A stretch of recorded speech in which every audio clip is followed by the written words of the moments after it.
Welcome. If you like what you hear and see, please subscribe to the Be Your Own Kind YouTube channel. And if you're listening to the podcast, please follow me.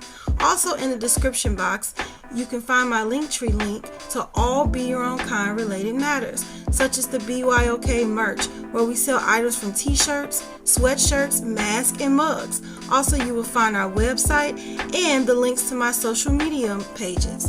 Also, we are always looking to collaborate with others, such as business owners, vloggers, bloggers, or just if you simply want to share your story. Last but not least, if you are looking to promote your business, Be Your Own Kind will gladly promote you. If you are interested in details, please email me at info@beyourownkind.com. Thank you for tuning in and for supporting the Be Your Own Kind platform. Hey lovelies, thank you for tuning into the BYOK podcast. I appreciate you using your time to take a listen to our platform. Did you know that Be Your Own Kind streams live every Friday at 7 p.m. Central Time, 8 p.m. Eastern on Facebook, YouTube, and Twitch? Also, we have a segment titled 2 Cents that will randomly stream on those same platforms. Sorry, it's the Gemini in me to be random. In order to be a part of the live, you can subscribe to our YouTube channel or tune into Facebook or follow us on Twitch and click the notification button on YouTube. And if you missed the streams, don't worry because they will now be uploaded on all podcast streaming platforms. Now that I'm done tooting the BYOK horn, I want to ask you the question. Are you taking the necessary steps today to change your tomorrow? Well, don't feel bad if this is hard to answer, as most of us neglect to live in the present in fear of our past repeating in the future. Well, today we met with high performance coach Elliott Vang, who shared some wisdom about the importance of living in the present.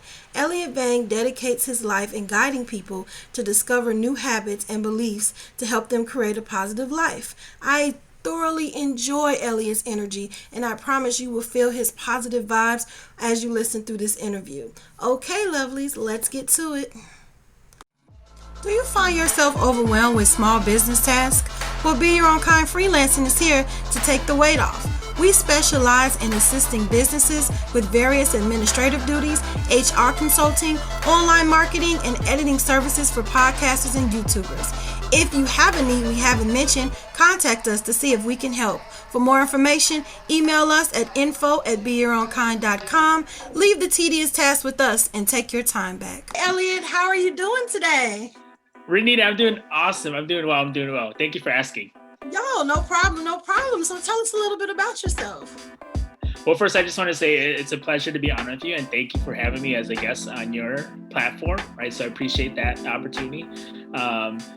I am proud to say that I'm a husband to my wife and a father to my 2 kids, right? In the past, I was like, I don't know if I should share that, right? It's like, no, I'm proud of that, right? So I just want to start there first. That's awesome. Why not? That's a huge thing. It's family. I know. Yeah. What else? What else about yourself? As far as career wise or likes, dislikes. Well, I love sports. I enjoy sports playing like before, right? Now, not as much. Watching, yes, I love watching sports as well. And what I do is I'm a high performance coach. And what that is what is high performance first, right? High performance is exceeding standard norms or performing at higher levels, right? For the long term, right? And it's not something quick, or it's not you're putting in 80-hour work weeks and you're crushing it for a week or two, right? No, this is something that is long term, something that you can maintain and is sustainable over the long term, right? So I'll start there with what high performance is. Okay, what is that? Well, that's explain it, right? That's what high performance, and then what I do as a coach, right? What I do as a high performance coach is I help guide people to create a life and enjoy the life that they create, right? And not living someone else's life, not doing something else that the family was doing, or something that they kind of just fell into and they're not enjoying, and they're not living the life that they create.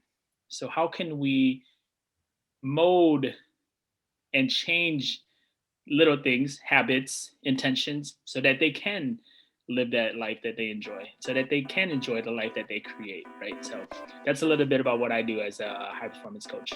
Okay, so when you're referencing high performance, you're meaning like living life to the fullest, not taking on a whole bunch of tasks and trying to knock out as many goals as possible in life. Is being intentional on whatever you want to be and fulfilling that life. Very much so. Very much so, right? I was at a point where just what you explained, right? I was trying to do all of this stuff, do it for everybody else, but not for me, right? Pleasing everybody else, but not myself. Right. And I wasn't enjoying that. I wasn't happy. I wasn't waking up with a purpose. I just, whatever happened, kind of go with the flow kind of person.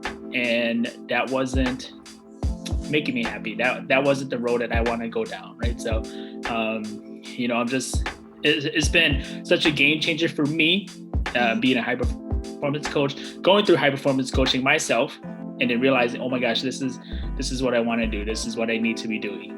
And I'm enjoying it, and I just love it. Good. Yeah. To live a life intentional. Speaking of that, I downloaded and I printed your Pillars of High Performance, the free guide. On the website, and I was answering these questions are so poignant.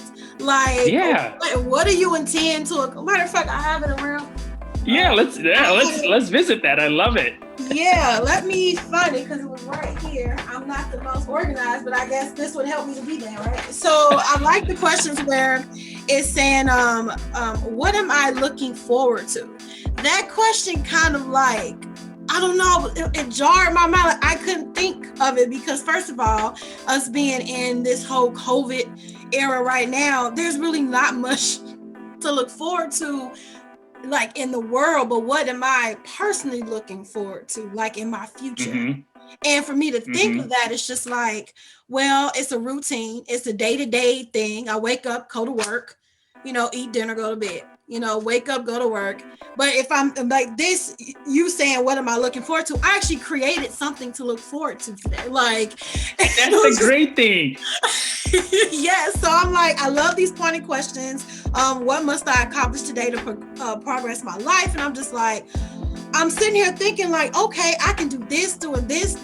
And I'm just like, wow. So you were one of the things I was looking forward to was this interview. Because I'm like, my God, I can't wait to tell him I did my homework. Like, so I love it. Yeah. And I like that you like this, just this free guide kind of unjarred my mind. And I'm like, I could just wonder going through it's a 12-week core program, correct?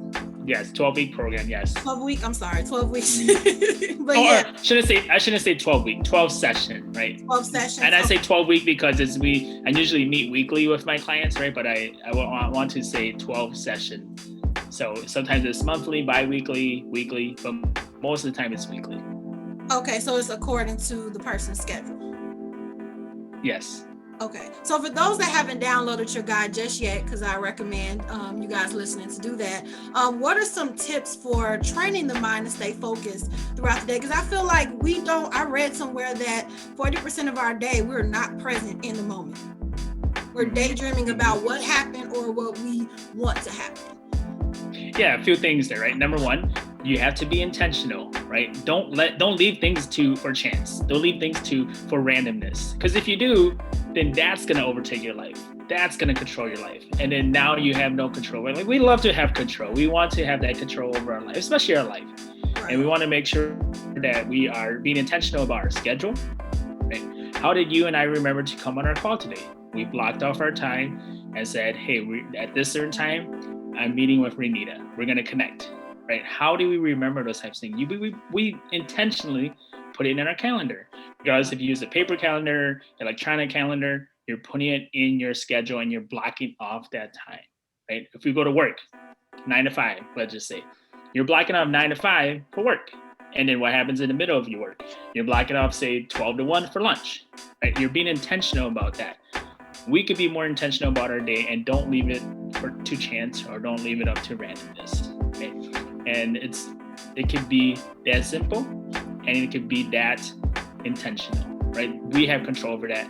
We can say, I want to do this, I'm gonna put this in, right? I had a client who said, I don't have enough hours in a day. I love reading. I want to get in reading in my schedule. I was like, okay, how are you going to do that? She's like, I don't know. How did you remember to come on our call today? I put it on my calendar. Can you put in reading in your calendar? She's like, I never thought of that. I never thought I could put that in my calendar. I was like, sure you can. You control your calendar. You control your time. We all have 24 hours in a day. Nobody has more, nobody has less, right? So people who are crushing it, so productive, all of that, how did they do it? They just put it in their calendar. She came back the following week and said, oh my gosh, I can't believe that it was something so simple of me blocking off time to get my reading in. And it's been great because I don't feel like I'm doing anything less, but I'm doing more because I'm able to put in reading in my schedule. I said, perfect. This is all on you. You did it, right? I just suggested things, and it could be something as simple as that, right? Just blocking off time in your calendar. And you can even do that for play. It doesn't even always have to be work related. Like I want to. Yeah, for sure. Right. Like for instance, I started a little bit with the calendar. Like, okay, I want time for self-care. So every other week, I go get a manicure and a pedicure. And that's my set day. That's my set time. So I don't miss it because I wasn't doing it because it was just, okay, I'll get there when I get there. But now, once again, that's something to look forward to every 2 weeks, you know? Mm-hmm. Yeah. So. And I've had clients who would say too, right, Elliott, I don't want to be such a robot where I'm scheduling everything. And I was like, okay, you don't have to. Right. What is it that you don't want to schedule? And the client was like, oh, flexible time. I said, perfect. How much time do you want to block off? 2 hours. Okay, put it in your calendar, block off 2 hours, flexible time. Now it's up to you to make use of that flexible time, saying, I'm going to do reading. I'm going to do, like you said, self-care. I'm going to do something in that flexible time block for myself and not say, oh, I scheduled flexible time, but now I'm in front of the TV watching Netflix. I'm watching Amazon Prime, right? That doesn't serve you well. But if you're going to be intentional about saying, blocking off a flexible time, then take advantage of that time. Go get a manicure, pedicure, whatever you want during that flexible time. But like you said, right, block it off. Okay, be intentional about that piece. Right. Yeah. Especially with Netflix and Hulu and you or social media. Day on that. Yeah. I have spent the whole day, like I went on YouTube trying to figure out how to make a cake. And next thing you know, I'm looking at something totally awesome. And it's been like 4 hours. Like. Yeah. And those ads get us, right? It's like ads pop in, it's like, oh, that sounds kind of cool. Like, let me click on that one. And then the next video, oh, that looks cool. I'll click on that one. And then, like you said, by the time you realize, an hour, 2 or 3 or 4 has passed by already. Right. And so when I think of social media, I think of how it's shortened our attention span. So it's like you're saying we need to be more focused and intentional, but it's like, how do you train your mind? Like, how do you lengthen your attention span, right? Because you'll start something and then 20 minutes later, it's almost like it's a squirrel. Like you start looking at something else and then another 20 minutes is another squirrel, like I think that's just the dynamics of now, so it's like in order to be intentional, you have to put thought into that, which takes focus. So how would a person go about, lengthening their attention span? Well, we're talking about social media, right? It's like, if you want to just say, cut it off, cold turkey, don't do it anymore, that's hard to do, right? But say, okay, I'm going to give myself 10 minutes. Be intentional. Set an alarm on your phone, 10 minutes, right? As soon as that alarm goes off, okay, you're done. And you have to tell yourself, wherever I'm at that 10-minute mark, because if it's not business related, if it's not for something related to your business and you're just scrolling for the sake of scrolling, then set that 10 minutes and be intentional and say, okay, I'm done at that 10-minute mark and it's okay. I need to put that phone away, or I need to get off my computer and not be stuck on social media, because if I am stuck on there, an hour or 2 or 3 will pass by, and by that time I am not productive. I haven't gotten what I wanted to get done, and now here I am feeling bad about it. Like, oh my gosh, like, why do I keep doing this to myself? I am so bad. I am whatever reason, right? I'm not doing what I need to be doing, kind of thing, right? So setting that alarm, and it could be simple. Set that alarm on your phone. I'm going to scroll on social media. Set a 10-minute alarm. As soon as that timer goes off, okay, I got to be done. Move on to the next thing. Because like you said, if we don't have those triggers, those alarms to remind us, time flies by, then we lose that time, right? We can't get that time back. Yeah, you're right about that. So you're talking about building habits. So in articles, I found it only takes 21 days to form a habit. Now, is that a myth or is that true? And it's different for everyone, right? But that's just because like the gurus or the experts say that that's like the average time. Okay. And if it's how bad do you want it? How much do you want that habit to stick, right? This time of the year, New Year's resolution, it's a big thing. People want to start working out again. Say, hey, by March 1st, I want to lose 20 pounds, right? They see that, they're excited the first week, and then the second week, excitement starts to die down a little bit. And then by beginning of third week, you're like, I step on the scale and I've only lost 2 pounds. There's no way I can lose 20 pounds by March 1st. Okay, sure. How will it feel when you are 20 pounds less by March 1st, right? What is that going to look like? Remind yourself of that. Keep that mental memory of what it's going to feel like, what it's going to be like on March 1st. And then come back to present day, right? We, like you said in the beginning, live in the present, be in the present. Right. Are the choices I'm making today, is it aligned with who I'm going to be on March 1st? And asking yourself these questions and these choices. Oh, I don't want to go work out today. Okay, if I don't work out today, is that aligned with the person that I want to be on March 1st? The feeling that I'm going to feel March 1st? No, it's not. Right? So it's okay. I have to get up and moving. And if it's even if you're just doing something small, getting to the gym, 20, 30-minute workout. If you don't feel like it, at least you're doing something to keep that momentum going, right? So that you don't lose that momentum. You don't tell yourself, oh, this is too hard, I can't do that, right? And like you said, present day. So I like to say this. We as humans, as individuals, we underrate today and we overrate tomorrow. Right? So we need to live in the present, live in it now. We're always like, oh my gosh, I'll do that tomorrow. Oh, I'll do that next week. Oh, I'll do that sometime in the future. Right? We overrate it, and then we forget about what can we really control. Yes, what we're going to be tomorrow, what we're going to be next week is a result of what we're doing today. So what are we doing today to move, to keep that momentum going for that tomorrow, for that next week, next year kind of thing? That is an interesting perspective because I am guilty of daydreaming about what I want my future to be, health-wise, family, whatever. And I never thought of, when I skip the gym or I skip self-care, I'll say, oh, I'll do that tomorrow or the day after that. I don't think that 3 months from now, I'll still be daydreaming about those same things because I keep putting them off. Wow, what a perspective. Well, because it's like I said, New Year's resolution, for most people, their New Year's resolution probably hasn't changed much. The only thing that's changed is a different year on it, right? You're right. So they're just putting a new year. They're tagging a new year on it. It's like, okay, so you keep wanting to have this, and it's great, like for you to see your that future self, because you want to have that picture. But going back to today, are the choices I'm making today, are the decisions I'm making today, is that aligned? Is that congruent with the person I want to be a month, 2 months, 3 months, a year from now, right? So we have to be intentional about asking ourselves these questions. And I get it. I struggle with that too, right? It's not saying, oh, I'm a high performance coach, so I got everything figured out. No, I struggle with it daily, right? But it's also going back to just reminding myself, oh, are the decisions I'm making today aligned with who I want to be, where I want to go? And if it's not, then you have to change it. And part of being a high performer is you have to learn how to say no. You have to say no to the things that aren't serving you, no to the things that aren't moving you forward.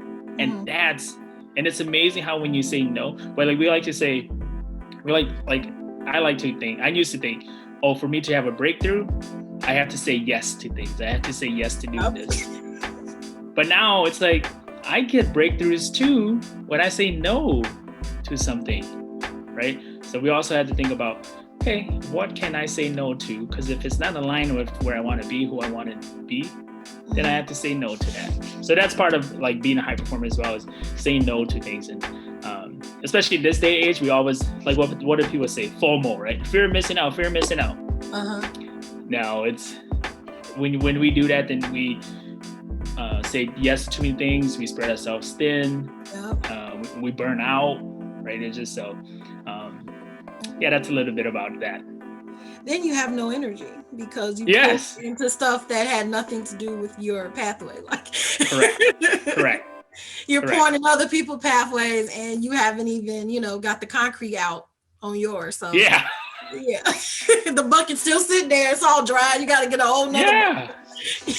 so yeah, that's great perspective. So I apparently I looked all through your website, and I loved your slogan that says give yourself permission to be happy. Now, ironically, sometimes I feel selfish, and I feel other people have said this, when they are like purposing like the life that they want and actually going after that. And I feel like that's a programming. And how do you think that we can reprogram that type of thinking, like doing for self is selfish and not self-preservation?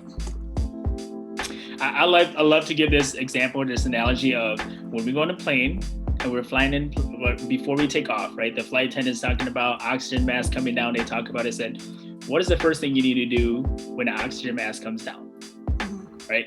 We put it on ourselves first. And then we help those around us. We have the tendency of always saying, oh, I'm gonna help those around us and those around us. And when that really does happen, how many people can you really help if you don't help yourself first? Right? You might be able to help 1-2 people and you're done.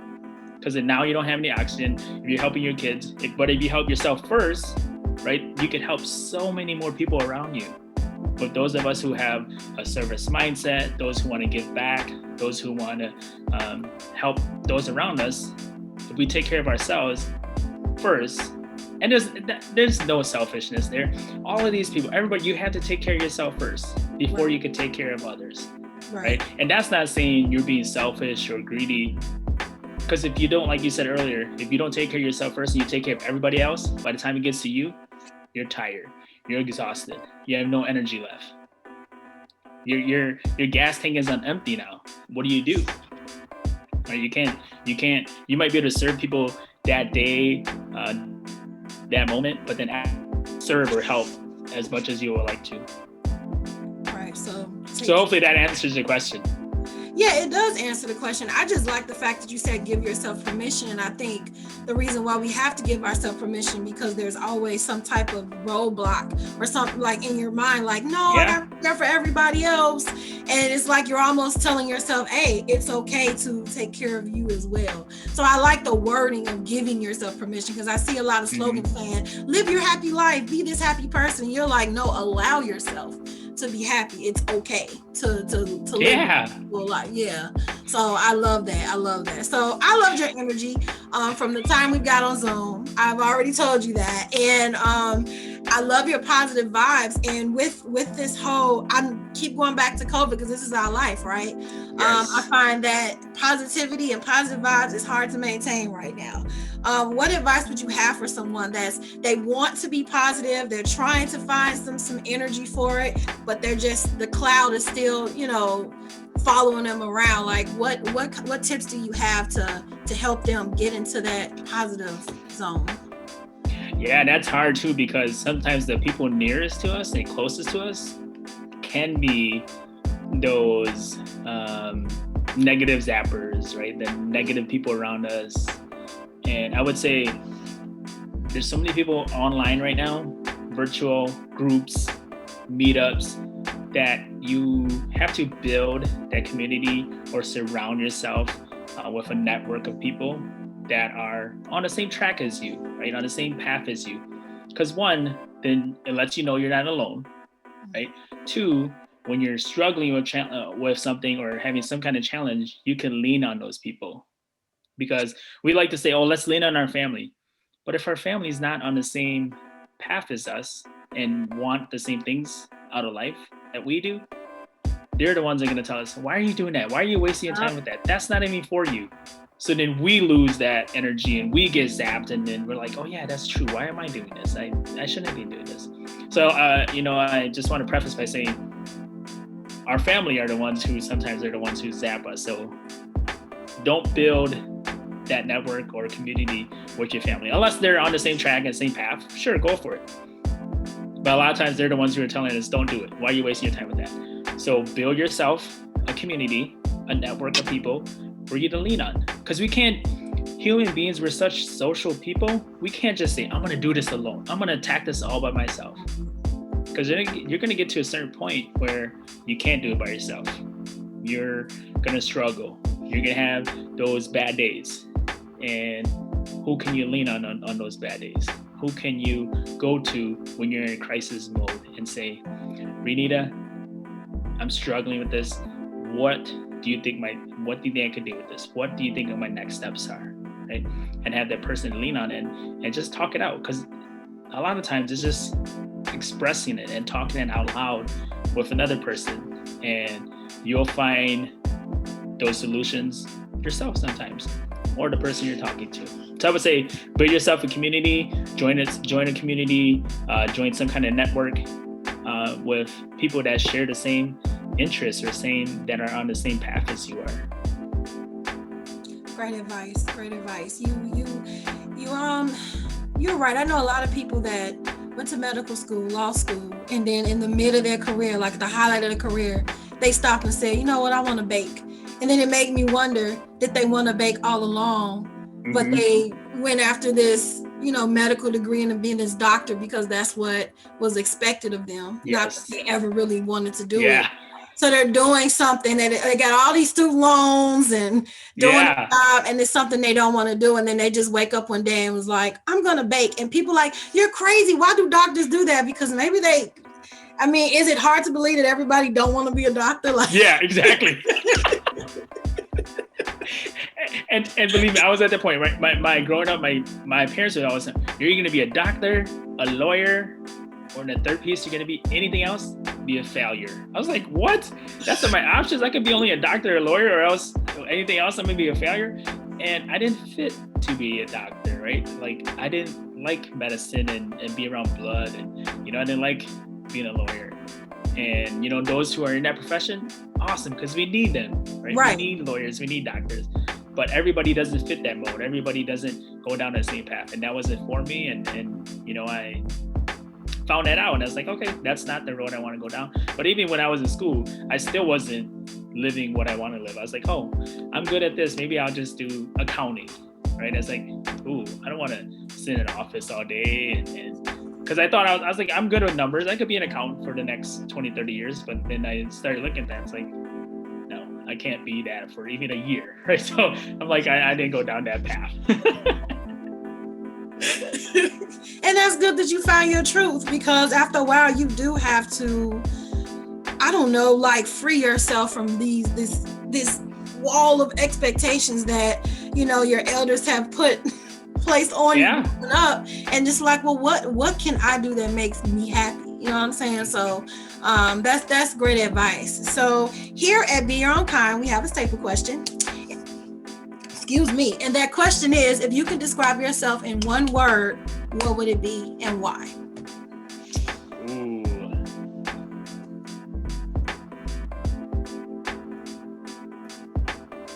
Charismatic. And why? And charismatic embodies like energy, positivity, looking on the bright side of things, right? And I just, when I meet someone, I just want to come in with that energy and set that tone, right? And be like, hey, this is who I am, this is what I do, kind of thing. And that charismatic piece is having that positive outlook and not judging the person in front of me and being curious about them, learning about them. Because I don't know, reading right, I don't know your life history. I don't know where you've been, what you've done. And I can't sit here and judge you like, oh, why is she doing this? Why is she doing that? Why is she like this kind of thing, right? So, just having that curiosity mind of like, okay, I'm here to learn about Renita. I want to know what Renita is all about. I want to know why she's doing what she's doing, right? So I'd just like to say charismatic. Okay, I like it. And I see that. I see the charisma. Thank you. I appreciate it. So Elliott, where can people find you? They must find you. Where? Where are you? Yeah, right. Need to like go and print out that 1-page sheet, right? Because it can be something that simple where you just have it and are asking yourself these types of questions about who do you want to be today? Who do I have to connect with today? Right? Just simple questions and just kind of have you thinking about planning out your day, planning out your week kind of thing. But going back to your question, people can find me on my website. It's Elliott Vang. That's Elliott with 2 L's and 2 T's. Okay. Vang, VANG.com. And, like you said, there's they can learn a little bit about me there, print out this free 1-page questionnaire question sheet for them to kind of look at and learn more about who they are, what they want to become, and be intentional about their day. Nice. Do you have any upcoming projects you want to talk about? Or? Right now, I do not have any projects coming up. Just kind of treading along and working with the people I'm working with, and just being happy with my life. Right, at a certain point, I wasn't, and I just was at a point where it's like I wasn't happy in my life, and then getting into this coaching, it's been such a game changer, and I just want to say, everybody, right, go get a coach, go find a coach, and there's so many people, and make sure you find the right one though, because I've heard of other people finding coaches and they're not the right one for them, the right fit, and make sure it's the right fit for both parties. So I encourage everybody to go get a coach and learn more about what coaching is all about, right? 1, you have an accountability partner. 2, you have somebody holding you and guiding you to where you want to go, who you want to become. And coaches offer free sessions all the time. So you could literally go and get months worth of free coaching and do it that way, right? So you could literally do that if that's the route you want to go. But you'll be working for a different coach every time. So Well, it's kind of hard to build that. That's kind of like with therapy. Yeah. Like you have the 3 sessions and then you keep going. Like they have to keep learning your story. It's almost like you got to stick to them because you could just, pick up where you left off versus always having to introduce yourself. That's half the time. Yeah. And for those who say, oh, coaching is not for me, I just want to encourage them to say, hey, look, the best athletes, the best performers, the best entertainers, they all have coaches, right? A voice coach, a dance coach, a choreographer, right? Somebody there that is not so close to their situation and can see it from a different lens, from a 10,000, 20,000 foot view, and say, hey, did you see what you just did there? Like, no, I didn't. Did you know that your right foot stepped there instead of over there? Or did you know you hit this pitch and that note instead of this? And just those little minor changes from a coach's view can change your whole perspective, being as the one who's too close to the situation, too attached to the situation, right? And I would say all of those billionaires, millionaires, they all have coaches. So I encourage everybody to go get a coach. Even I have a coach, right? I know I need to have a coach to help me through my struggles and my challenges as well. Yeah. I mean, everyone needs help. Everyone's need guidance. Yes. And I feel like an unbiased opinion is always great, So I encourage people to get a coach too, or a therapist. What's the difference between a therapist and a coach, though? So a therapist and a coach, they both wanted you to get moving forward, right? But a therapist helps you deal with more of your past, your history, stuff that you're struggling with from your childhood or from the past, right? A coach is here to help you look at the present, some in the past as well, but more in the present, and help you push you towards the future. And a therapist is licensed, they've gone through schooling. A coach, maybe a certification program, maybe from life experiences. So the coaching industry is not as regulated, right? So it doesn't say, oh, you have to be licensed in this or that, right? But make sure when you're looking up a coach, see what program or what certification they've gone through, what kind of background and training that they've had as well. Okay. Good information. Anything else you want to add before we wrap up? No, well, I just want to say a shout out to my wife and kids. Hi, love you guys. Nice. I love it. Well, thank you so much, Elliott. Thank you for your energy. Thank you for your advice, and your mind tidbits is what I like to call them. And everyone, thank you for listening in. Don't forget to be your own kind, and don't forget to be kind to each other and yourself. Bye. Yes, very important. Thank you, Renita. Thank you. Bye.